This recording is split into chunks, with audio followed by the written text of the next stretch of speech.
Got myself some wisdom from a leather-backed book. Got myself a savior when I took a second look.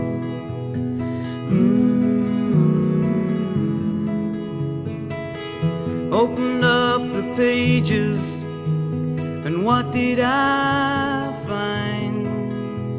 A black and white portrait of a king who's a friend of mine.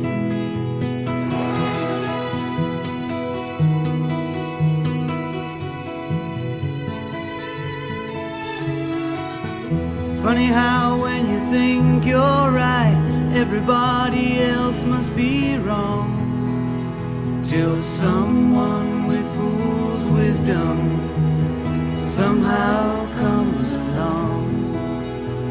His voice was strange and the words he said I didn't quite understand, yet I knew that he was speaking right by the leatherback book in his hand. Hey,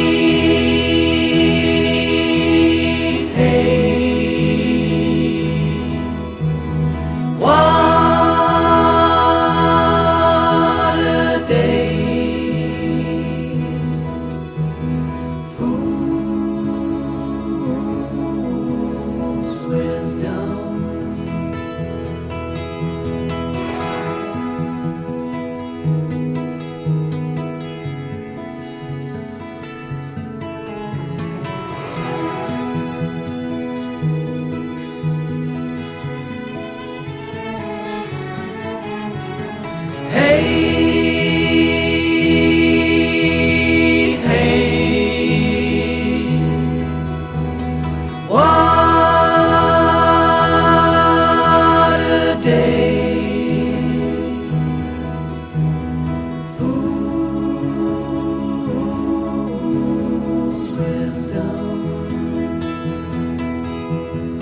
Got myself some wisdom from a leather-backed book.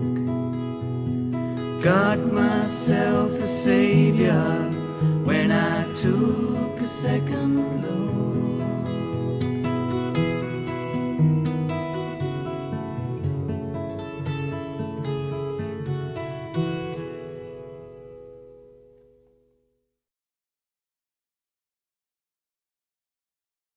Blessings in Jesus, dear friends. My name is James Jacob Prasch from Moriel Ministries, coming to you here on RTN Christian TV and Radio on Word for the Weekend. RTN is Scotland's leading Christian internet TV and radio platform with a variety of features, and these would include podcasts, internet radio, social media, a range of speakers, Bible expositors, very edifying Christian music. We are here for the Lord Jesus. We are here to reach the unsaved with the gospel message, and we are here for you. Thank you so much for being with us here on Word for the Weekend. I am in Laredo, Texas at the moment, on the Rio Grande, on the Texas-Mexico border, where you're seeing so much controversy in the media about the border crisis and so forth. That's where I am at the present moment.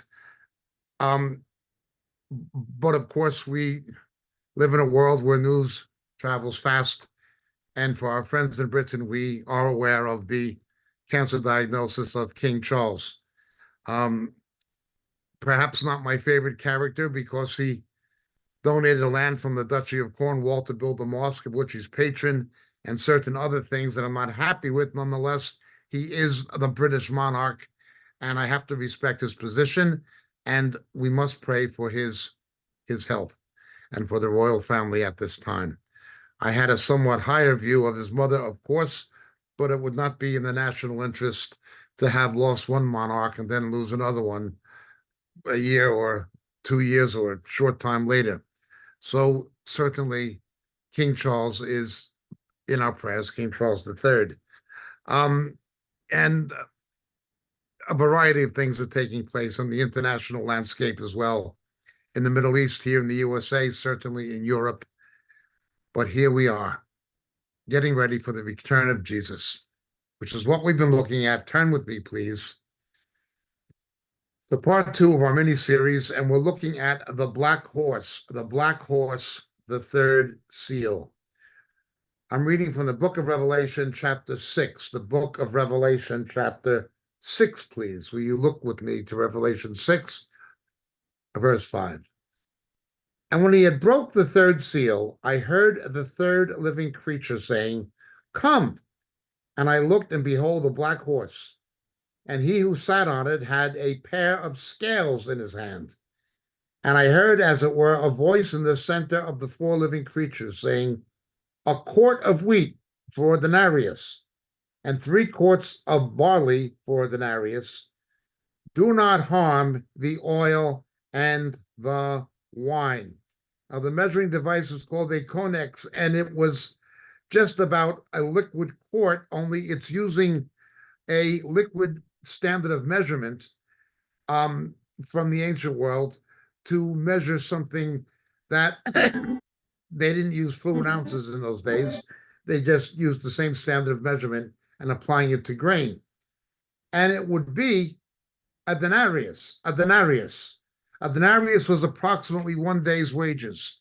In other words, it would require 1 day's wages to obtain enough grain to feed 1 person. Let's look at some of the verses that refer to this passage.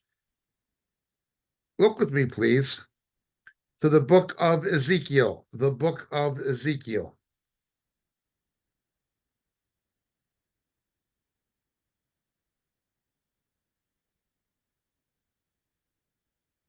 chapter 4, verse 16.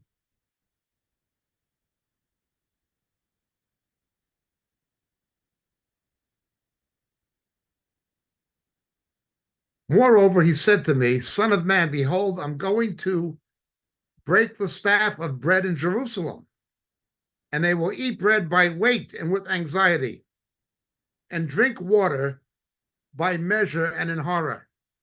Notice the water is being apportioned, and they're eating the bread in an apportioned amount, because bread and water will be scarce, and they will be appalled with one another and waste away in their iniquity. I will, of course, come back to this. Look with me also, please, back to the book of Revelation. We're looking at Revelation chapter 9, verse 4.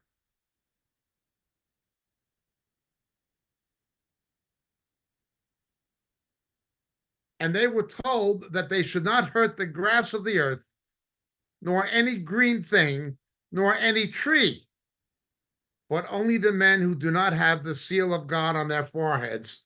In other words, there's a divine protection for the 144,000, which also refers back to Ezekiel chapters 8 and 9. Look with me also, please, to the book of Revelation, chapter 7, verse 3.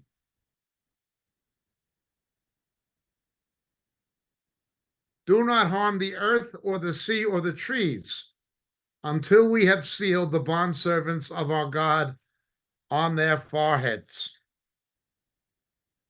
Something to do with food-producing trees, plants are going to be harmed in the coming judgment. But let's look also, please, if you will, to the book of Zechariah, chapter 6, verse 2. Zechariah, chapter 6, verse 2.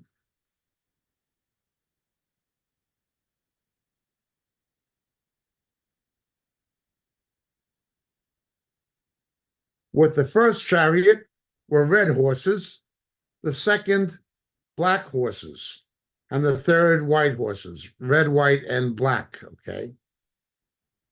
Now, what happens here? With the black horse, or the horses pulling this chariot, you see the white horse as well as the red horse. The indications of what these horses mean are, again, of course, in Revelation chapter 6. We see that the red horse is associated with war. The white horse is the horse of Antichrist. He comes counterfeiting Christ. Christ comes on a white horse in Revelation 19. Antichrist comes counterfeiting him, ahead of him in Revelation 6. And then, of course, we see the black horse is the famine, the fourth horse being death. There's not an exact equivalence between Zechariah and Revelation 6, but there is a parallelism. And they need to be interpreted in light of each other, at least to a degree. Okay. So Ezekiel tells us about the water and the grain being measured out, being apportioned. Something a little different today. What we've been trying to do is to look at the unfolding of contemporary events very carefully and prayerfully in light of biblical prophecy. We've looked at AI in its relationship to the animation of a robot, the image of the beast in Revelation 13. What I'd like to talk about today is the relationship between money and food. Money and food. The American president Thomas Jefferson said, "Paper currency is subject to abuse. It was being abused in his time, and it will be abused." And he was right. Paper currency. Paper currency says don't carry all the gold around or all the silver around. Have a certificate issued by a bank or a central bank or a government that says that there is this much gold in a vault somewhere. Here is a reserve note or a certificate saying that it represents the value of this much metal that actually exists in the control of the bank or of the government or the central bank. Throughout history, hyperinflation, as we've mentioned before, is something that preceded the destruction of democratic government and the rise of dictatorships. This was instrumental in pagan Rome, going from a republic to an empire, an imperial empire ruled by an emperor, where the temporary position of a dictator during a time of war became perpetuated. Okay, that is one. Napoleon was another. The Weimar Germany was another. The collapse of China under Chiang Kai-shek and the rise of Mao Zedong and the aftermath of the Second World War was another. Hyperinflation tends to spell doom. If it's not checked very quickly and carefully, it will lead to some kind of disaster. Modern Israel, back in the 1980s, had 1,100% inflation at one point. If the United States did not bail Israel out, undoubtedly the Israeli economy would have come to the point of implosion, and it would have resulted in social and political chaos. There were academics in Israel at the time warning of the advent of a potential dictatorship if something did not happen, and President Chaim Herzog actually warned about it. That kind of inflationary environment could result in this. Well, let's talk about the relationship between currency and food. Again, we're not prophesying. We're simply trying to understand the unfolding of contemporary events, geopolitically, strategically, and economically in light of biblical prophecy. We know that we are in the close of the age. We know that the Lord is coming. The Jews are regathered to Israel. They're back in their ancient capital. We know that this is happening in constellation with other events. A reformation of countries in the Roman Empire. At the same time, the Jews are back in their land. At the same time, there is a major apostasy in the church. Now, there has been apostasies and ages, seasons of apostasy in the church, going back to the early centuries of the church. That has happened before. There were figures like Napoleon and Charlemagne who tried, and Mussolini, Benito Mussolini, who tried to resurrect the Roman Empire. We are not saying these things have not happened before, but they've never happened before in constellation with the Jews being regathered to Israel, as the Hebrew prophets predict, as Isaiah 11 says they'd come back a second time, and as Jesus said in Zechariah 12, in Luke 21:24, and in Matthew 23, and so forth. These events in the Middle East, in constellation with these other events, make it unmistakable that we are coming to the close of the age, that the Lord is indeed coming, and that there will be an advent of the Antichrist before his coming. But let's move on looking at this. When these horsemen are released, one of which will be the black horse, spelling famine. Famine. And it happens after the white horse, and it happens after the red horse. One of the things that tends to breed famine is war. War causes food shortages. War can cause starvation. Going back to the ancient world, the ancient Assyrians made war like this by siege. They surrounded Samaria, cut off the food supply, and let the people starve to death into submission in 720 BC. The same thing happened in 70 AD, as recorded by Josephus and predicted by Daniel and Jesus in 70 AD. The Romans, Titus, surrounded Jerusalem, cut off the food supply, and there was starvation. It became so ugly both times. It happened in 585 BC, it happened in 720 BC, but then it happened again in 70 AD. That the food shortages were so terrible, there was unspeakable forms of cannibalism, predicted by the prophets. A pregnant woman would be surrounded, waiting to give birth. And the baby, there will be a food riot, literally food riots over the placenta, over the afterbirth. And then they would kill the babies to have something to eat. That is how terrible it was. There is kind of reference to this by Jeremiah in the book of Lamentations, but it's predicted in the prophets.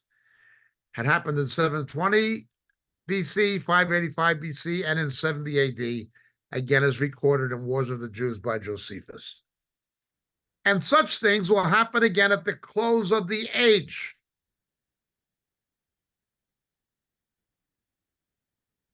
The communist dictator who succeeded Haile Selassie in Ethiopia, Mengistu, he used starvation as a military weapon against his own people. Against his own people. When food aid was coming into the port of Djibouti, which was quasi-French, and the emergency food relief was coming into Djibouti from Europe and America,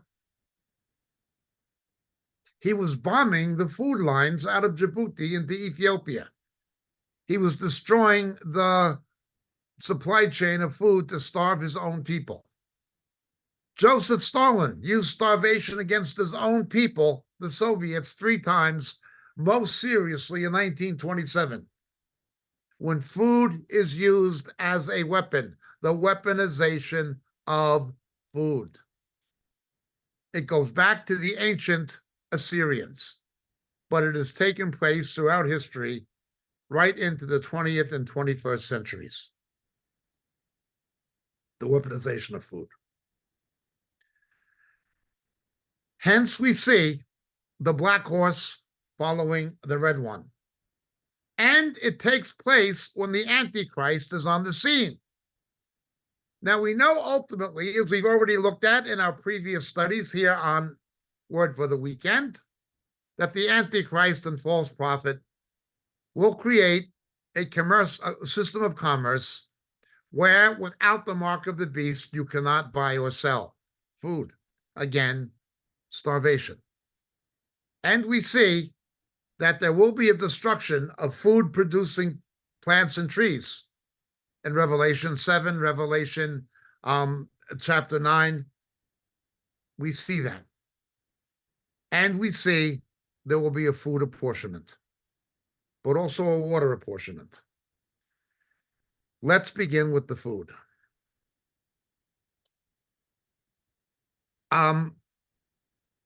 Right now, the world is in a period of transition. China has reached its peak and has gone into decline. Even today, its stock market is in free fall. They know they're in trouble. They're not going to be what they want it to be. And what China has traditionally done, going back to the period of the warring states, is that they would use war to consolidate an artificial, or to engender an artificial sense of patriotism during times of crisis internally. This happened in the aftermath of the Cultural Revolution with Mao Zedong. In 1968, the Chinese began fighting with the Russians, the Soviets, on the Amur River. Communist against communist. This has always been China's strategy, even a pre-communist strategy. Well, what's happening now? China getting more militaristic because its economy is getting in more and more trouble. The real problem, however, will always be hyperinflation, as we already looked at, followed by what that does to the price of food. That is what Revelation tells us in chapter 6. Hyperinflation will drive the food prices to become so unaffordable that it will take a day's wages to feed even one person. Now, when you understand the high birth rate in Africa and in other areas of the third world, what is going to happen? Well, we know what's going to happen. And again, wars exasperate these famine conditions. And Antichrist will use these things, capitalize on them, to consolidate power for himself, to be worshipped as Satan incarnate virtually, in counterfeit of Christ. Things we've talked about in previous studies again. Let me go back to the end of the Second World War. The global reserve currency, in which most commodities, manufactured goods, agricultural produce are priced.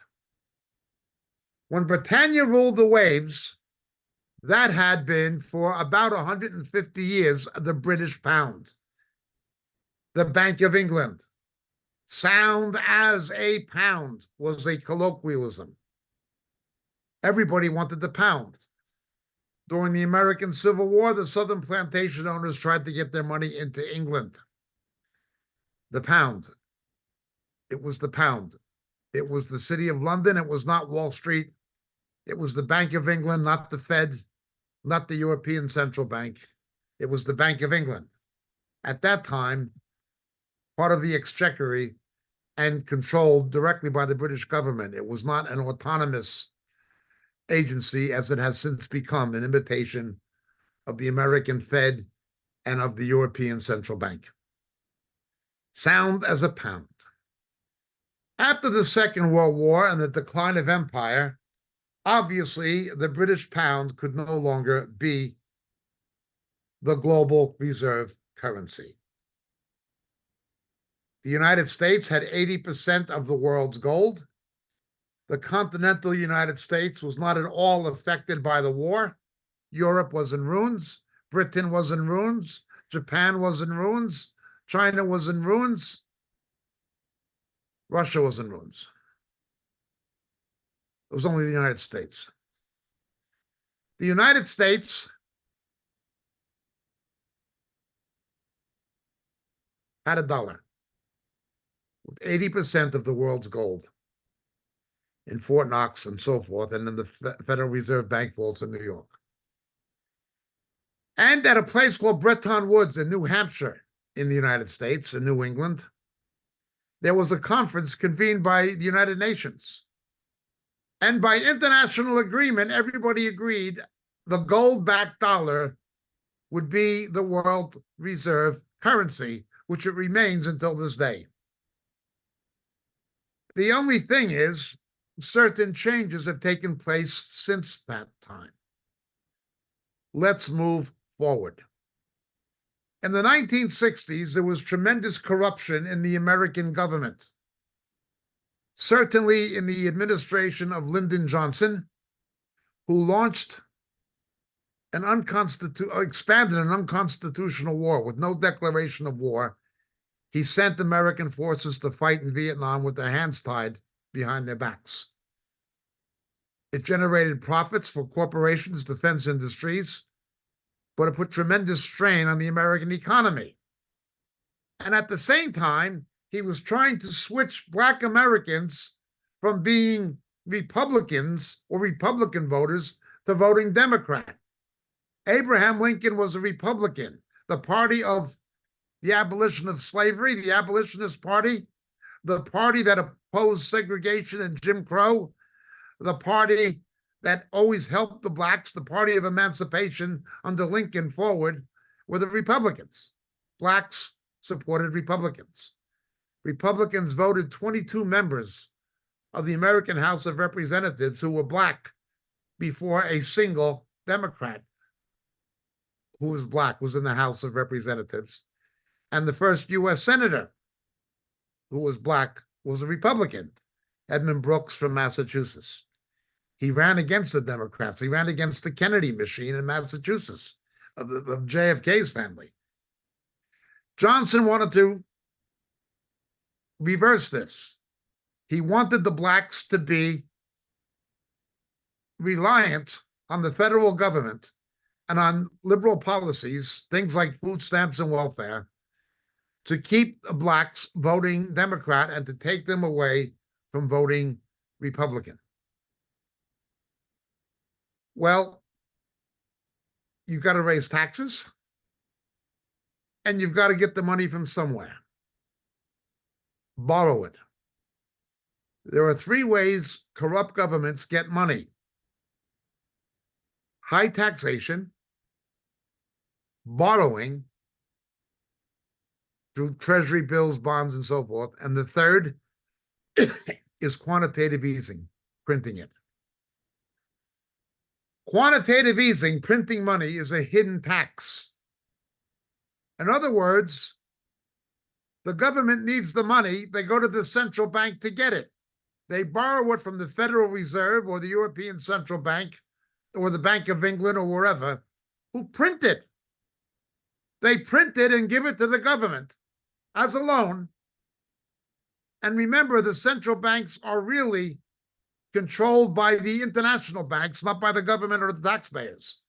Even though they operate as quasi-government institutions, they represent the interest of the banking establishment, not of the voters or the taxpayers. They're outside of the control of the government. The Bank of England was not, but Tony Blair changed that. So what happens? When you print money, the politicians spend it before its value goes down. When money is pegged to the price of gold, or sometimes silver, but mainly gold, You can only print as much as you have when you have gold. In Britain, they had the exchange rate mechanism. And they had a pathetic figure, Gordon Brown, who basically pilfered the gold reserves of the United Kingdom. He pilfered the gold reserves of the United Kingdom, destroyed them. What do you do now? Where do you get the money? If it's not backed by a precious metal, by a monetary commodity, a mineral commodity, precious metal, it becomes known as a fiat currency. A fiat currency. And now we have rival fiat currencies, things like Bitcoin, which are not controlled by governments, but which make governments very angry because they don't control it. So they do everything they can to try to either eradicate the fiat currencies they can't control or make them illegal. What gives it value? Nothing but the promise of a corrupt government, of politicians. And their argument is, it is the vitality of the overall economy that gives it value. Well, America began to inflate, began to print money, began to overtax. America began to borrow like crazy under Johnson. He called this the Great Society, guns and butter, fighting this war in Vietnam with no declaration of war. No declaration of war. It was openly corrupt, totally unconstitutional. Because America's allies, including Britain, Japan, were unloading hardware in Haiphong Harbor in North Vietnam. American corporations under détente with Johnson, then with Nixon and Kissinger, were trading with Russia, Soviet Union, and China, who were in turn supplying the North Vietnamese with military hardware to kill Americans and Australians and South Vietnamese and South Koreans who were fighting against the communists. If there was a declaration of war, this would have been legally treason. But there was no declaration of war. There was not going to be an invasion of North Vietnam. It was all corrupt. The CIA was involved in the heroin trade, as the French Secret Service had been earlier. The government of South Vietnam was fascist. It was not a democratic country. There were no good guys. A lot of Caucasian Americans could get university deferments or go to Canada. Not all, but the more educated and middle class Caucasian Americans could get out of it if they wanted to. Poor white people and most black people were subject to the draft. Blacks were coming back to the black communities of America in body bags left and right. Yet they were being told this is the great society that's going to liberate the blacks. The Democratic Party has always done this to black people. Always. Manipulate them and kill them. And this continues to this day. So, this is what's happening. America gets in trouble. Other countries begin to see what Johnson has done. And then what Nixon has done with the détente, the betrayal. Nixon actually goes to China while China is supplying the North Vietnamese.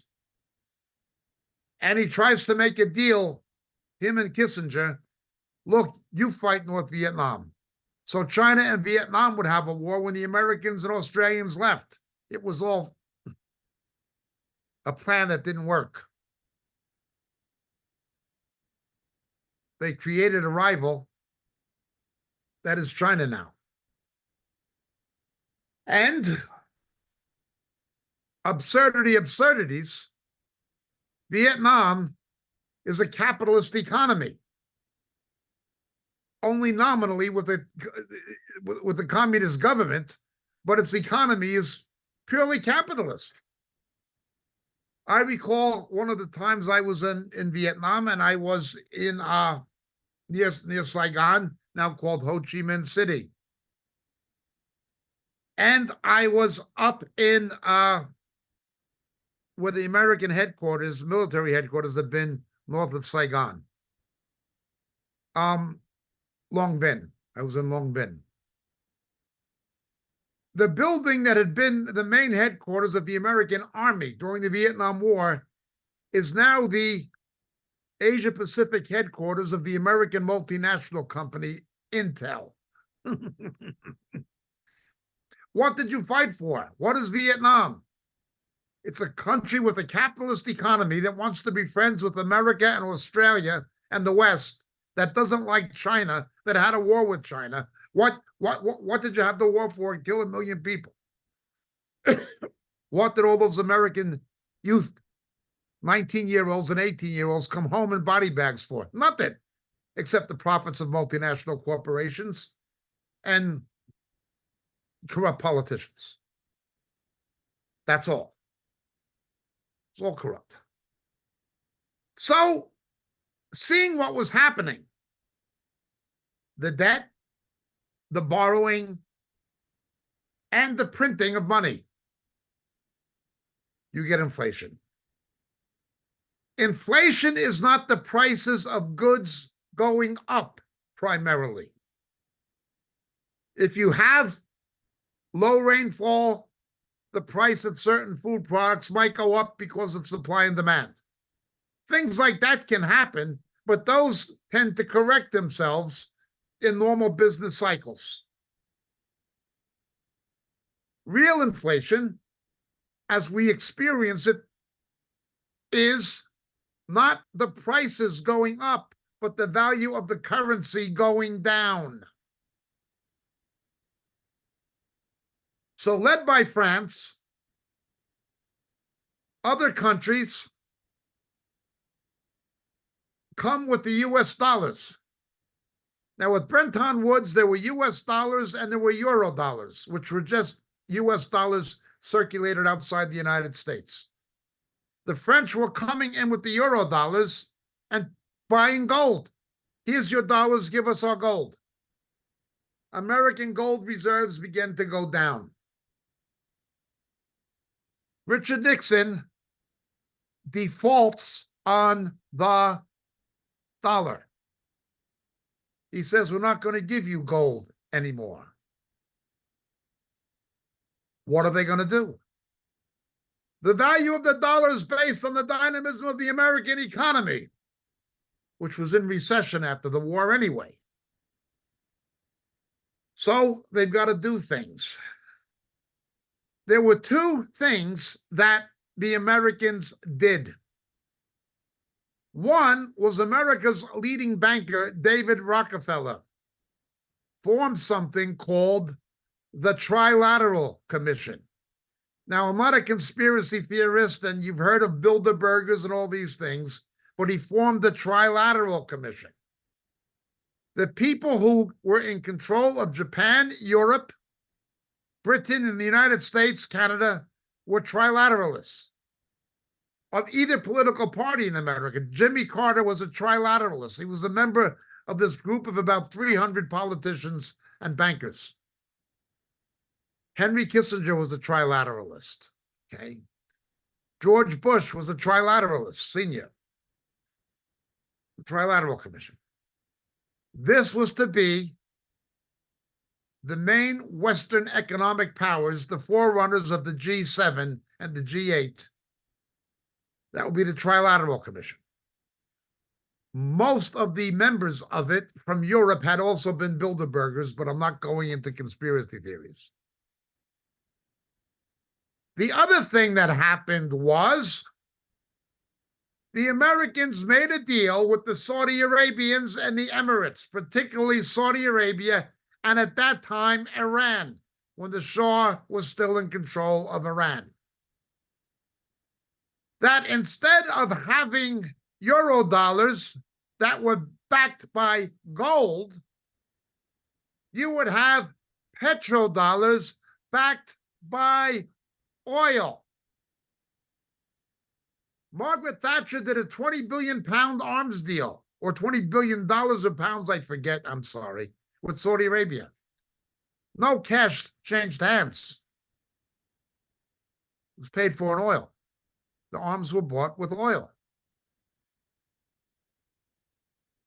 Saudi Arabians were buying weapons with oil.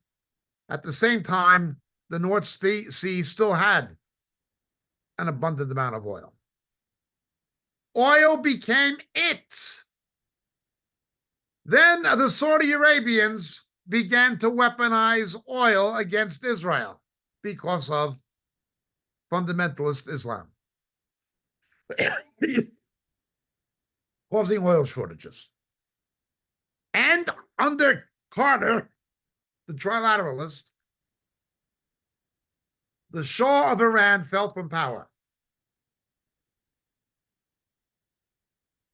Iran stopped supplying oil to certain countries, including Israel, which is where Israel got most of its oil. So you've got the petrodollar now, because the dollar is no longer backed by gold, but there's oil. That began to shake with OPEC, with the Yom Kippur War, and when the Shah fell from power and Ayatollah Khomeini got control of Iran. Oil became precarious. The Americans have tried to, with some success, bolster the dollar, the petrodollar, with domestic oil production. Now the United States is the biggest oil producer. The United States produces more oil than Saudi Arabia or Venezuela or any other country. Canada had shale oil. That is helping. But the Russian ruble was also oil-backed, even though Russia also had gold. So what are we going to do now? Gold is gone. Oil is almost gone. And other countries are trying to find a way to get out of using the dollar as the world currency reserve, the world reserve currency. This would strip the United States of much of its power.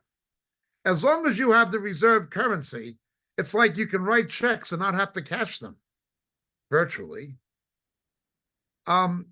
It also gives you control over the SWIFT system. So these other countries are trying to find another way out of it.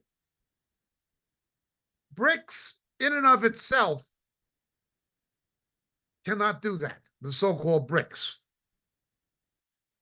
The reason is the Russian ruble has plummeted. It's worth about a penny or a little more than a penny, about 1 pence British, since the Ukrainian war. The yuan is not an exchangeable currency. If South Africa didn't have gold domestically, the rand would be next to worthless. So forget about the BRICS. But it does show that these nations, although they do not have an alternative reserve currency, they will try to pay each other in their own currencies. For Russia, this has not worked too well. Nobody wants rubles, and they sell oil to China, but China doesn't want to pay in rubles. It wants to pay in yuan. To be the reserve currency, among other things, you need to have a big bond market, and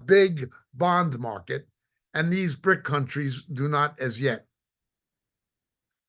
The euro has not worked out as a serious challenge to the dollar. The EU has its own problems. Germany remains in recession for 2 years now. France is not doing much better. Britain has left the EU, but it has its own major problems. And it was never in the euro.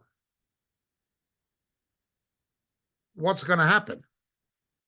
No, the yuan or the ruble or the rand or the euro, none of these things are going to challenge the dollar as the reserve currency in the near future. But when they stop using reserve currencies and begin using local currencies, their own currencies, it shows that there's a concerted effort to ditch the dollar. This creates a problem. What did the United States do when they got rid of gold? They went for the petrodollar. What do they do now in a world where the petrodollar is becoming history?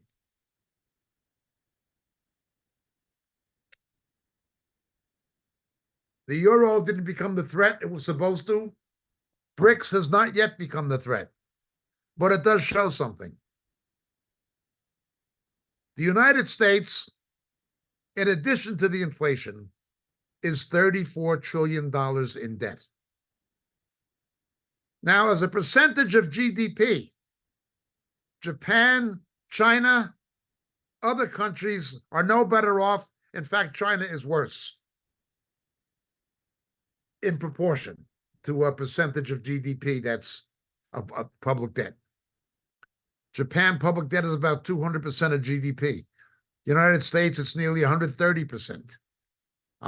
China, it may be 360%. Nobody even knows because the Chinese government does not tell the truth. In any event, let's understand this. How then can you stay top gun? We pulled it off once. The euro didn't replace the dollar. Okay. When we went off the gold standard, we used oil, but that's going. And now there's another threat to the dollar, albeit not yet a strong one, but it does show the way things are going. First of all, the United States cannot do now what it did in the aftermath of the Second World War. The United States rebuilt Western Europe with the Marshall Plan. Everything was in ruins. What Germany is, what Italy is, what France is, it's because the Americans rebuilt those countries. The United States, by the standards of history, has done terrible things like any other world empire has done, except they've not been a per se empire with imperial mercantilism. They did it by corporate colonialism, by multinationalism, corporate multinationalism. They achieved it differently. Japan only became what it is because the United States rebuilt Japan and used Japan as a manufacturing base during the Korean War. That's what really boosted Japan out of the doldrums.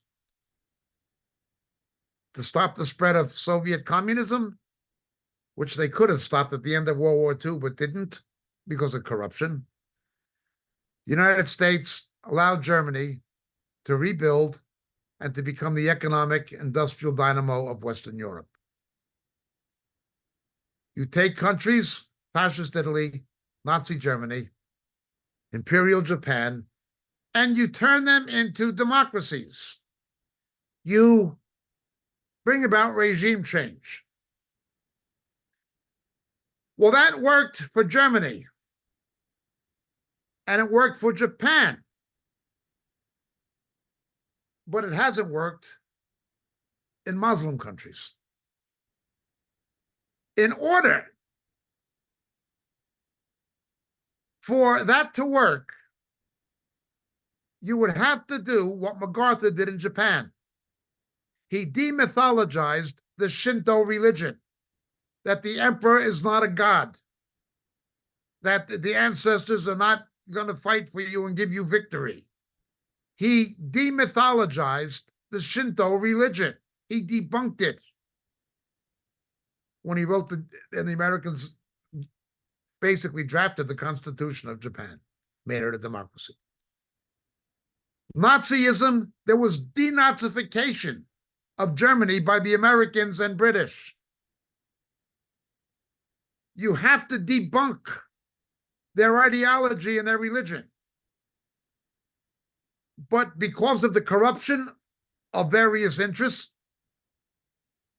including the Bush family, and I'm not trying to be political here, they wouldn't debunk Islam. They would not debunk or demythologize Islam. Therefore, you're not going to turn Islamic countries into democracies. Just as countries like Japan and Germany became competitors of the United States, you help create your own future rival. Nixon and Kissinger did this with China. They thought they could make China a democracy and a capitalist country that would side with the West against the Soviet Union and bring down the Soviet Union. That was the thinking. Anyway, the United States cannot do now what it did then. It could not rebuild a devastated world.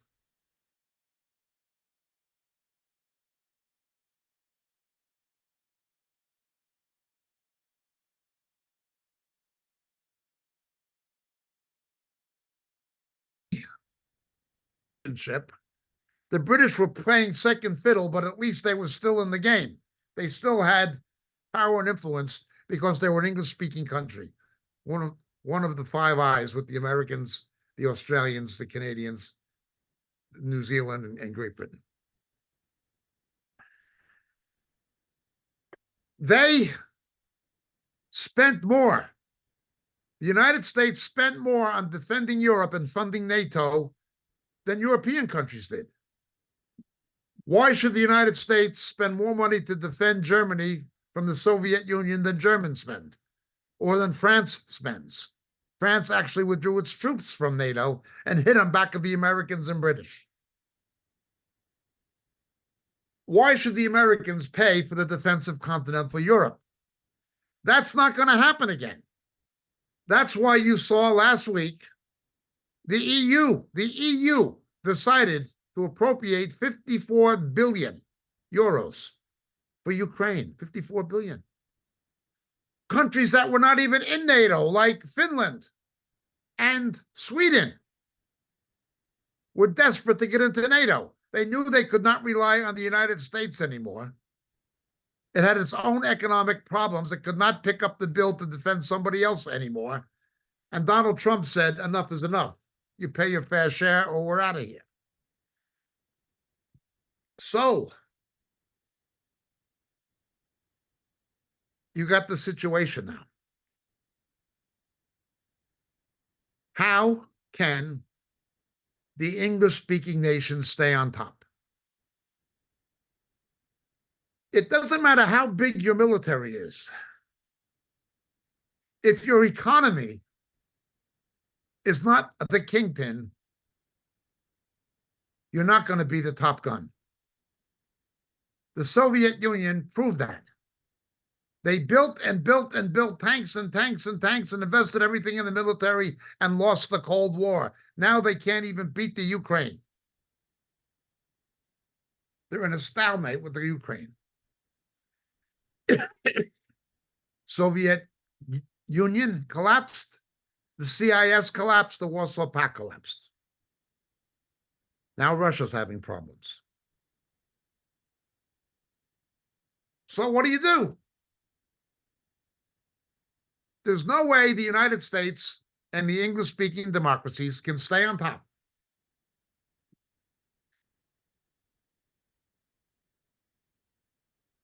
Even though the other countries have their own problems. Well, what do? The Bible tells us what is going to happen. We have the prophecy in James. The gold is going to rust, the scripture says. A non-corrosive metal will oxidize. How can that happen? How can you see a decline in the value of gold? But the Epistle of James warns that this is going to happen. Well, what's more valuable than gold? What's more precious than gold? Silver. These things will not be the commodities that people are going to value. Well, what can be of more value than gold? Gold and silver have a lot of industrial applications, that's for sure. But you can't eat them.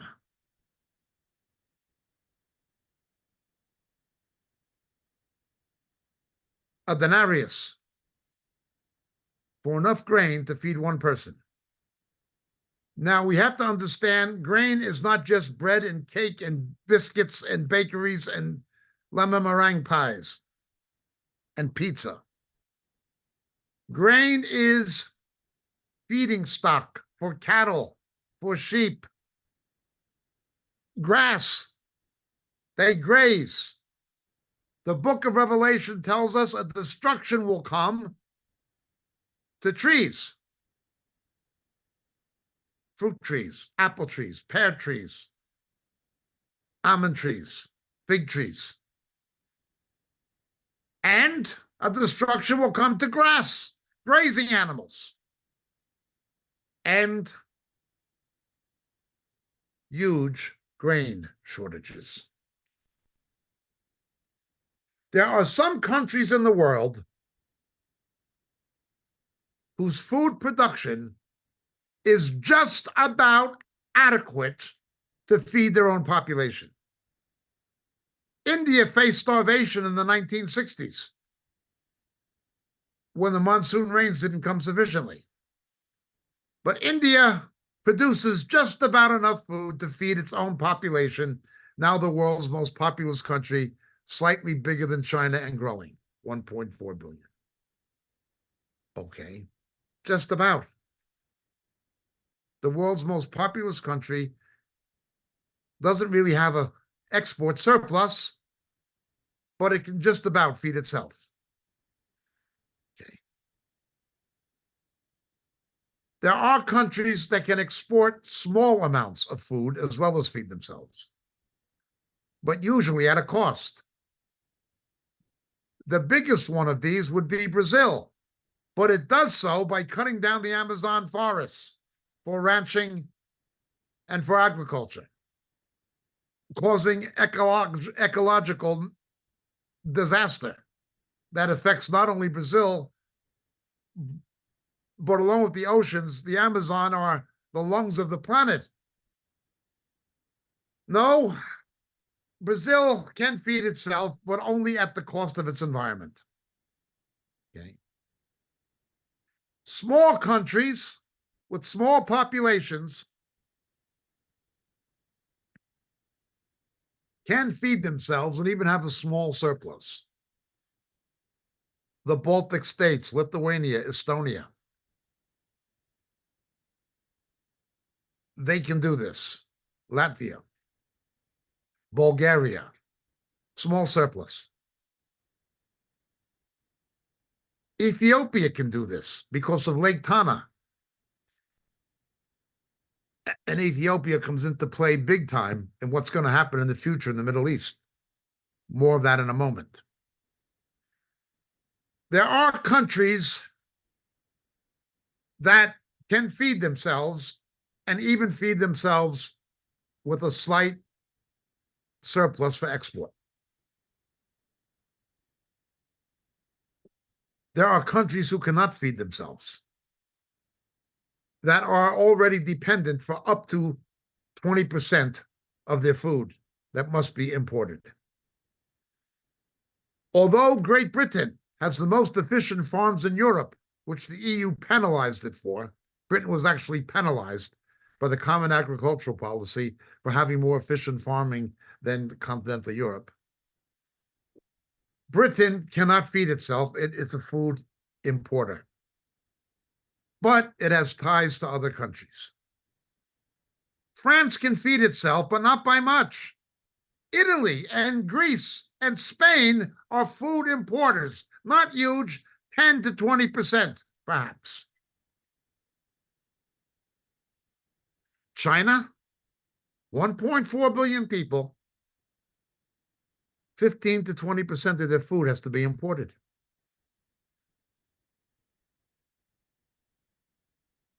One currency that it's getting stronger right now is the Mexican peso. Mexico must import more than 50% of its food.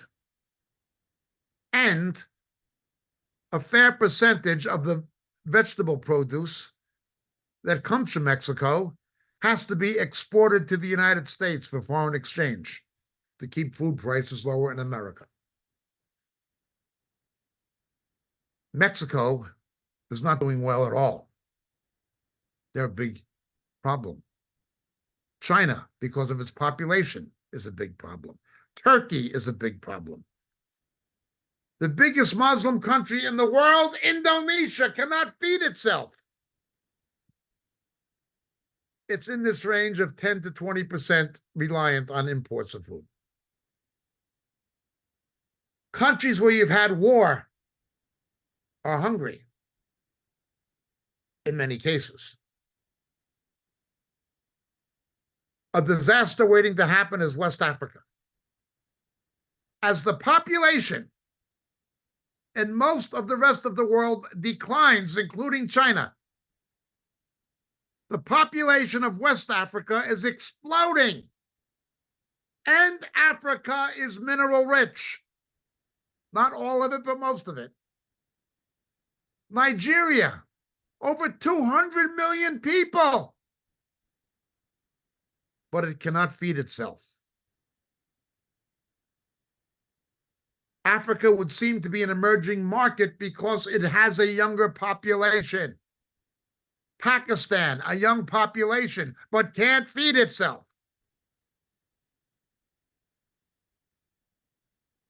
The biggest blotch on the map that can't feed itself? The Middle East. The entire Arabian Peninsula, Jordan, Saudi Arabia, the Emirates, Yemen, they can't feed themselves. They can't do it. The Muslim world is in more trouble than anyone else. Now the countries that have a surplus. Russia and Ukraine would, but they're affected by the war they're presently having. They have the steppes, called the steppes. The steppes are the Eurasian equivalent of the North American Great Plains. Wheat production. Perfect soil, perfect climate for grain. Wheat, barley, corn. The United States dominates the corn.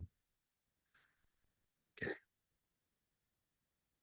Russia and the Ukraine are potentially grain exporters and were before the war. They still are, but not to the degree they were. Russia and Ukraine both have an incentive to stop the war in order to expand agricultural production. The only other thing that Russia has other than oil and some gold. But what countries dominate surplus food production? Back to the Five Eyes. How can the English-speaking nations stay on top? United States, Canada, Australia. The English-speaking democracies have got the rest of the world by the throat. Not with gold, not with silver, not with oil, but with something much more valuable.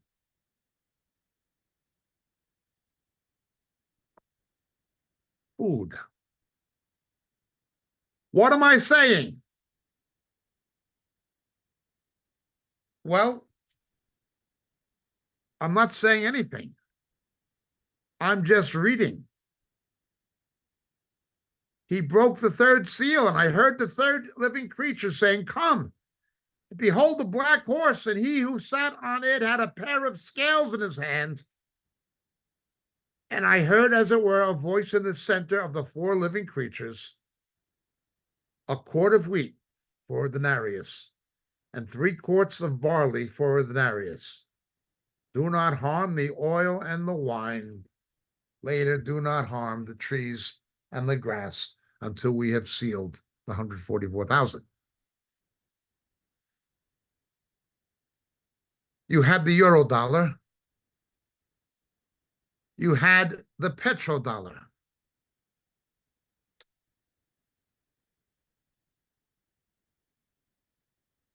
The way things are shaping up, the world is heading for some form of an agra-dollar.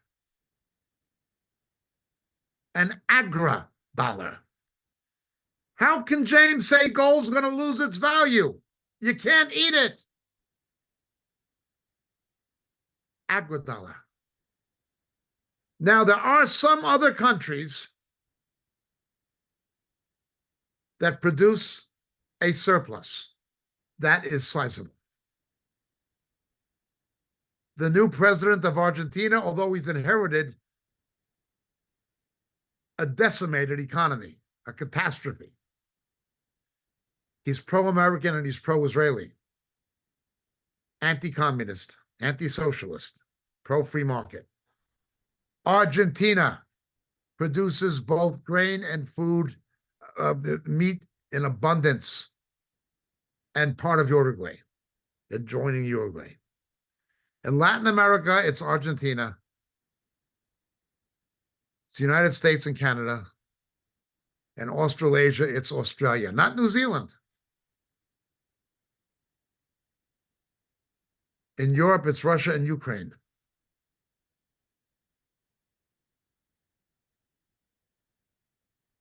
But it's not just the prospect of an agra-dollar.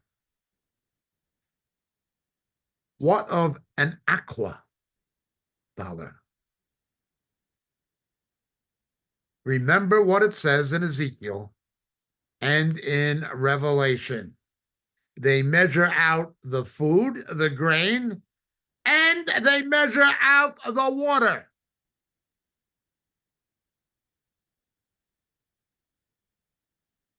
A judgment is coming that 1/3 of marine life will be destroyed. I remember last time I was in China, looking at how low the Yangtze River had become. You couldn't navigate sections of it. Some countries are in very serious trouble, like Jordan.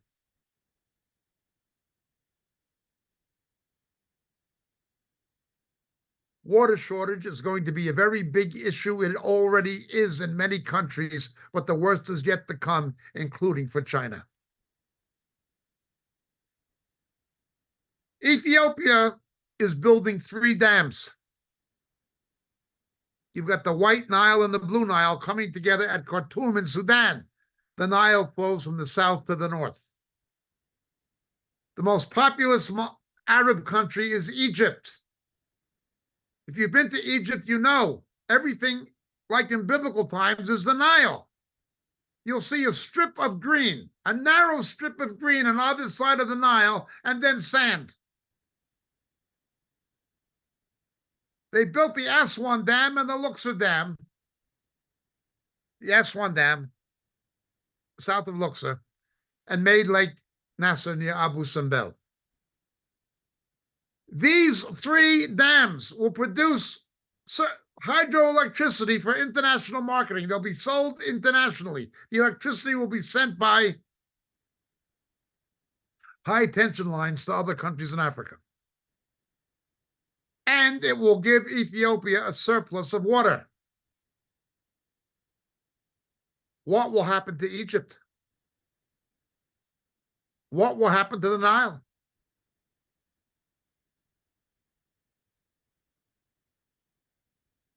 China is already building dams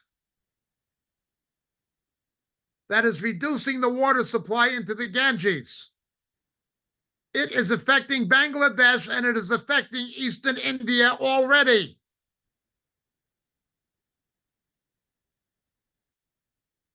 We have the prophecies of what will happen to the Euphrates.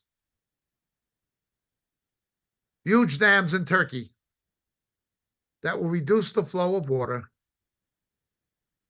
into Mesopotamia, as it was called in the ancient world, the Fertile Crescent, the Tigris and Euphrates.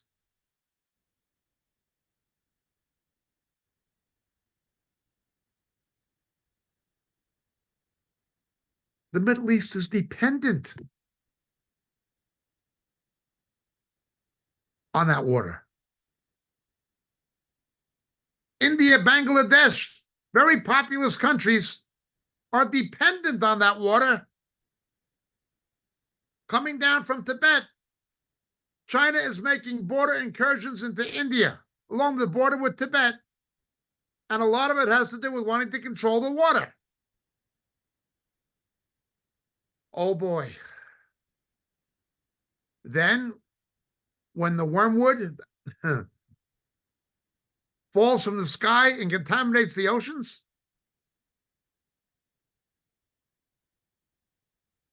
we're talking about what Ezekiel describes. Grain and water both. It is not speculative to see how this can very practically come about. It is not speculative at all. They'll eat bread by weight and with anxiety drink water by measure in horror. That'll be in Jerusalem, of course. Now, there was a partial fulfillment of that with the Babylonian captivity. However, the book of Revelation tells us of a similar scenario. The agra-dollar. Water will be more precious than gold. Grain will be more precious than gold. The gold will rust. It doesn't matter if BRICS countries try to accumulate gold and China and Russia try to accumulate gold from South Africa to give backing to a new currency to replace the dollar. It doesn't matter. The New Testament tells us the gold will become ultimately worthless. You can't eat it. Now, I'm not saying it will be a dollar, an agra-dollar or a aqua-dollar. It might be. But I am saying the scriptures tell us that that is going to be the basis of exchange, of determining the value of a currency. It'll not be precious metals. It'll be food and water.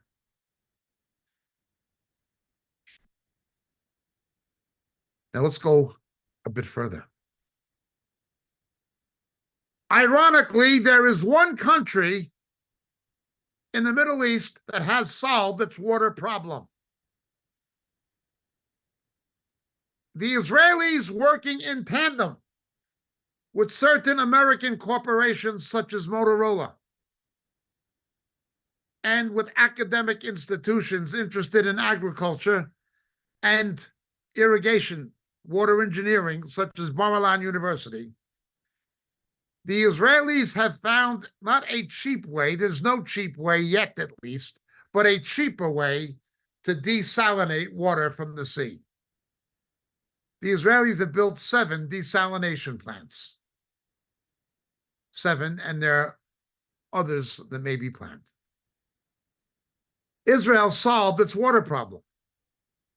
As desertification expands in the Sahel and in other places, Israel, as the scripture predicts, begins to blossom like a desert. If you've been to Israel, you've seen kibbutzes and moshavs in the Negev, growing watermelons in the desert.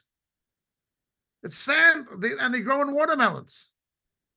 And they're good quality watermelons and things. They export these things to markets in Europe. And the scriptures say that would happen. The water in Israel.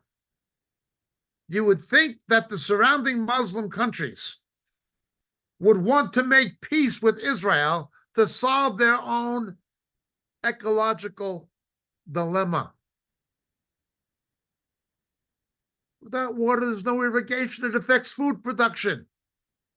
You've got human dehydration of farm animals. You can't do anything with it. And then with oceanic pollution, that's going to get worse, the book of Revelation tells us.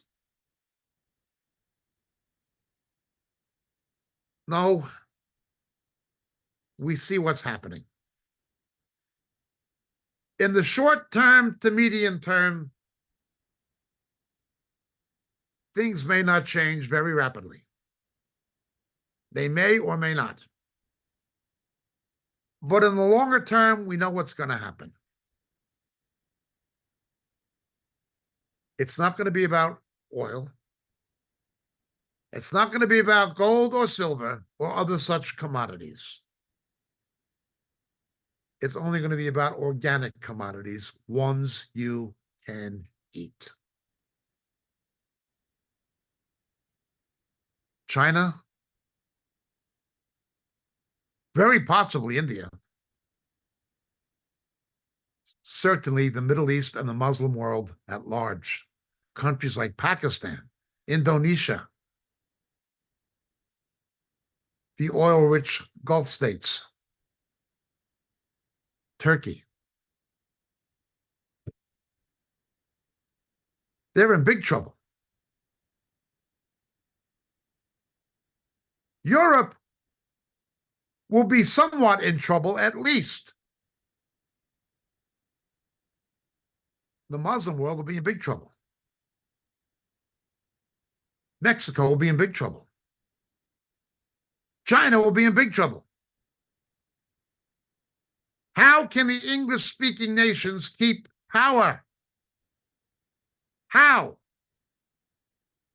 In a post-petrodollar world. With an agra-dollar. With an aqua-dollar.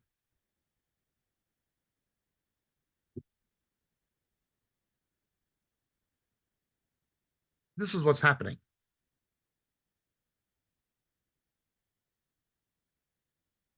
The New Testament tells us not only what is going to happen, but why it's happening. We should not be oblivious to these things. Whatever gold and silver, precious metals are worth now, whatever oil is worth now, in the long term, it's not going to be about that. It's going to be about food and water. The most basic of necessities for life. For human life, for animal life, for any agriculture, any breeding of livestock, anything. There'll be a contamination of the earth's water supply. Revelation tells us. Turn to wormwood, at least the third. There will be drying up of major rivers. It'll happen. There'll be a destruction of food-producing trees and grass for grazing. Sheep, cattle, whatever. It's going to come to that. We see it taking shape. Now, look, I don't have a crystal ball. I don't have a looking glass. I don't believe in New Age crystals. I don't believe in any of those things. But I don't need a crystal ball. I don't need a looking glass. I don't need New Age crystals. I don't need any of that. And you don't need any of that to know what's coming. The reason that we don't need any of that is we have a Bible.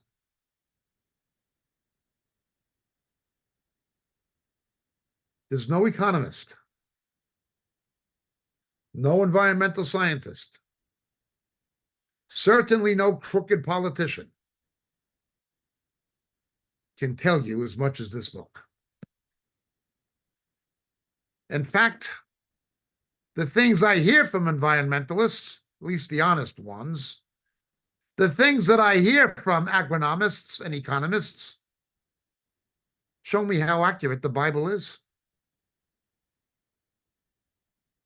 Watch for these things. The issues in the longer term are going to be water, water rights, food production. And ultimately, when God's judgment falls, it's going to be grass and trees.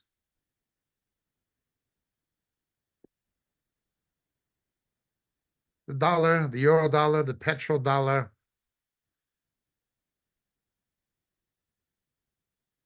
What of the agra-dollar? What of the aqua-dollar? I don't know. I don't want to speculate about things I can't be sure of what form it's going to take. I don't know what form it's going to take. But I do know what's going to happen. Come, and I looked. Behold, a black horse. And he who sat on it had a pair of scales in his hand. And I heard, as it were, a voice in the center of the four living creatures saying, a quart of wheat, 4 denarius. 3 quarts of barley, 4 denarius. Do not harm the oil and wine. Do not harm the trees and the grass. Yet. But it's coming. It is coming. As in the days of Elijah, however, the faithful people of God will have flour in the dish and oil in the jar. The trees and the grass will not be harmed until the 144,000 have been anointed. And although famine is coming, and although unbelievable drought and water shortage is coming, and water contamination is coming, although those things are coming, so is Jesus. And he will keep us. If we are faithful to him, he will be faithful to us. He will preserve us from the hour of testing. This is not to be confused with the myth of pre-tribulationism. But it is to say that although those things that the scripture says are going to happen will happen, and arguably have already begun to transpire, we know it ahead of time. And we know we have a God who is faithful. We need to interpret the way the world is going and understand it and the light of end-time prophecy. My name is James Jacob Prasch from Imperial Ministries, coming to you here on RTN. If you are in Texas or in Southern California, please visit our website, moriel.org. I hope we can see you this coming weekend in East Texas. I'll be speaking in East Texas, and I will be speaking after that in Southern California in Devore with Pastor Marco Quintana. Please join us if you're able to. After that, I'm due to return in March once again to New York and to Baltimore, and we are also coming to Southern Florida to Miami-Dade County. All of these dates and venues and times are available on moriel.org. Visit our website, and if you can, please come and see us. God bless and thank you so much. Have a wonderful weekend.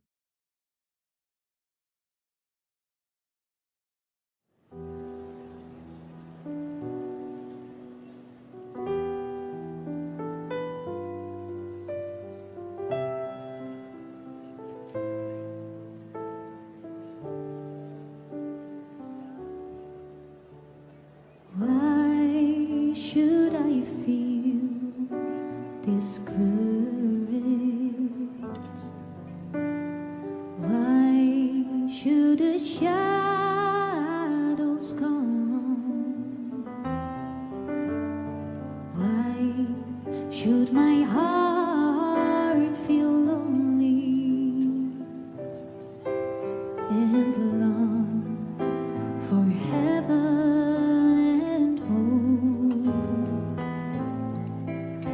When Jesus is my portion, a constant friend is He. His eye is on the sparrow, and I know He watches me.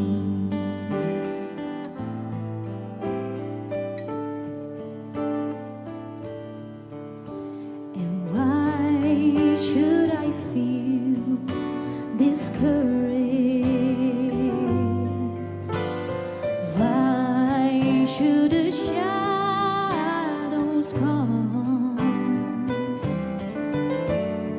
Why should my heart feel lonely and long for heaven and home?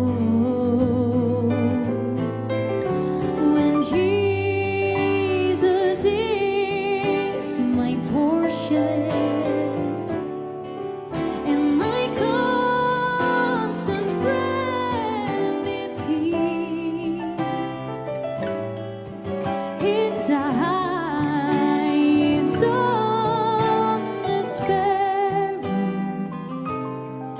and I know He watches me. I sing because I am happy, and I sing